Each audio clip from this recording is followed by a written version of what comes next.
संपदा न्यूज में आपका हार्दिक स्वागत। मैं अंजलि कौर उपाध्याय आपका हार्दिक अभिनंदन करता हूं।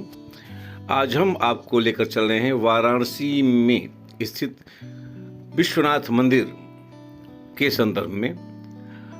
हमारे विशेष प्रतिनिधि लेखिका कुमुद मिश्रा जी की रिपोर्ट के साथ। ये आलेख उन्हीं के आवाज़ में है और प्रस्तुतकर्ता भी स्वयं कुमुद मिश्रा जी ही हैं। तो आपको हम लेकर चल रहे हैं वाराणसी। आपको बता दें कि वाराणसी एक ऐसी नगरी है जो काशी के नाम से, देवनगर के नाम से और इतना ही नहीं, हिंदी साहित्य के आधार और स्तंभ के रूप में यह जानी जाती है। साहित्य और धर्म और संस्कृति पर इसका नाम विश्व फलक पर है। माँ गंगा के किनारे बसा भगवान शिव का ये पावन धाम को संपूर्ण दुनिया श्रद्धा के निगाहों से देखती है। ऐसा कहा जाता है कि यह अलौकिक शक्तियों से परिपूर्ण क्षेत्र है। नव्य भव्य विश्वनाथ मंदिर का परिदृश्य अत्यंत मनोहारी और नयनाभिराम है। इस परिवर्तित अवस्था में विशाल परिसर विस्मित कर रहा है, परंतु मंदिर में प्रवेश मात्र से भक्ति से परिपूर्ण जो अतीव आनंद की अनुभूति होती थी, वह स्वाभाविक आवेग अदृश्य सा हो गया है। मंदिर तक पहुंचने की वो गलियां पूजा में अनुष्ठान के पूर्व की तैयारी थी। कतारबद्ध शनैः शनैः बढ़ते हुए हर हर महादेव का उद्घोष करते, श्रद्धालुओं का समस्त लौकिक विकारों से मुक्त होते हुए उस शिव के प्रति एकाग्र भाव से युक्त मंदिर में प्रवेश होता था। आत्मानुभूत एवं अलौकिक आनंद का एहसास होता था। एकाएक सब लुप्त हो गया। मन थोड़ा विवल सा हो उठा। शायद धीरे धीरे पूर्व परिदृश्य विस्मृत हो सकेगा। अभी तो मैदान में खड़े शोपीस से प्रभु दिख रहे हैं। गलियों के संदर्भ में अत्यंत सुखद अनुभव रहता है सबका। एक घटना का उदाहरण मैं देती हूँ। मेरी मित्र दिल्ली से काशी भ्रमण के उद्देश्य से आई। उसे बनारस घूमना था। काशी के वास्तविक स्वरूप को यहाँ की गलियाँ ही प्रमाणित करती हैं, सो वहीं से प्रारंभ किया। भैरव बाबा का दर्शन कर हम लोगों ने गलियों में प्रवेश किया। अनायास मेरी मित्र का प्रश्न था, आप बनारस के लोग मैं की जगह हम का प्रयोग क्यों करते हैं? उल्लसित होकर मैं कह बैठी कि हम सब शिवमय हैं। हर हर महादेव का उद्घोष जिसका संक्षिप्त स्वरूप हम है। मैं का अहम तो काशीवासियों में है ही नहीं। इसका प्रमाण इन गलियों में मिल जाएगा। गोपाल मंदिर, मंगला गौरी से आगे बढ़ते संकटा जी से होते हुए सभी घाटों के किनारे निर्मित उन मंदिरों में जाकर दर्शन करने तक लोग बड़ी आत्मीयता से रास्ता बताते, मंदिरों के वैशिष्ट का वर्णन करते, वहां जाने को प्रेरित कर आगे निकल जाते थे।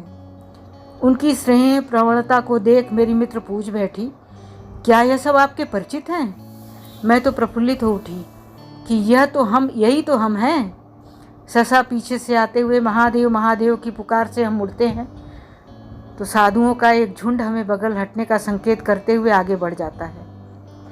प्रतिक्रिया स्वरूप विस्फारित नेत्र से मेरी मित्र की जिज्ञासा होती है कि क्या यहाँ साइड होने को महादेव कहते हैं? अद्वितीय आनंद की अनुभूति कराता हर हर महादेव का उद्घोष काशी के कण कण में शिव की सर्वव्यापकता को प्रमाणित करता है। जाह्नवी के निर्मल तटों पर झलक दिखाती हैं गलियां। घाटों मंदिरों में प्रवेश कराती कभी पतली कभी चौड़ी होती हुई, कभी सुरंग सी कभी खत्म न होने वाली, अपने वैशिष्ट से रसोत्तीर्ण कर आकंठ डुबो देती हैं। स्वादिष्ट जलपान करने के उपरांत विश्वनाथ मंदिर तक कब 4 घंटे व्यतीत हो गए स्मरण ही नहीं रहा। मैं स्वयं ही इस अनूठी प्रफुल्लता से अनभिज्ञ थी कि अपने यहाँ के सभी मंदिर इतनी जागृत है कि उनमें प्रवेश करते ही एक अद्भुत शक्ति का एहसास होता है। केदार घाट से हनुमान घाट 80 घाट तक भ्रमण करते मैंने उसे बताया कि भारत का संक्षिप्त स्वरूप काशी है। संपूर्ण भारत के सिद्ध मंदिरों का प्रतिरूप काशी में है। अपने देश के जितने राज्य हैं यहाँ मोहल्ले के रूप में दृष्टिगत होंगे। वहाँ रहने वाले बंगाली, मद्रासी, गुजराती, मारवाड़ी आदि अपने घरों में अपनी भाषा तो बोलते हैं, पर काशी की इन गलियों में निकलते ही बनारसी बोलते हुए सब हम हो जाते हैं। यहाँ की गलियाँ बनारसी साड़ियों, स्वादिष्ट मिष्ठान, मसाले, मेवा, इत्र, बर्तन, विभिन्न सामग्रियों की दुकानों से भरी हुई हैं। प्राचीन मंदिरों के साथ ही यह गलियाँ भी अपनी प्राचीनता का जीवंत परिबोध कराती हैं। मेरी मित्र सशंकित हो उठी कि इस विशाल खत्म न होने वाली गलियों में हम लोग कहीं खो न जाएं, पर मैं तो निश्चिंत ही जैसे लग रहा था घर के प्रांगण में ही घूम रही हूँ। अद्भुत एहसास की अनुभूति हो रही थी। हम सब हर हर महादेव का उद्घोष अपनी आत्मा में उतारेंगे, फिर कब हम हो जाएंगे पता ही न चलेगा। तब समस्त दुर्गुण स्वतः ही मिट जाएंगे। भारत क्या संपूर्ण विश्व के लिए पुनः काशी प्रेरणा स्रोत बन जाएगा। सच कहे तो अपने शहर के वैशिष्ट्य का एहसास तो मेरी मित्र अपनी प्रसन्नता एवं श्रद्धा से करा गई। आज के काशी का बदलता स्वरूप व्यावसायिक दृष्टिकोण से अत्यंत लाभप्रद तो है। अब यहाँ सैलानी काशी को मनोरंजन की दृष्टि से देखने आ रहे हैं। भक्ति भाव से पूजा करने की अनुभूति तो कुछ ही लोगों में होगा। वर्तमान समय से बाहर से लोगों की भारी भीड़ काशी में आ रही है। घाटों पर चलना मुश्किल हो गया है। स्थानीय लोगों को रोजगार तो प्रचुर मात्रा में मिल रहा है। रिक्शा वाले, नाव, पंडित, गाइड सैलानियों को घेर लेते हैं, मनमानी पैसा वसूल करते हैं।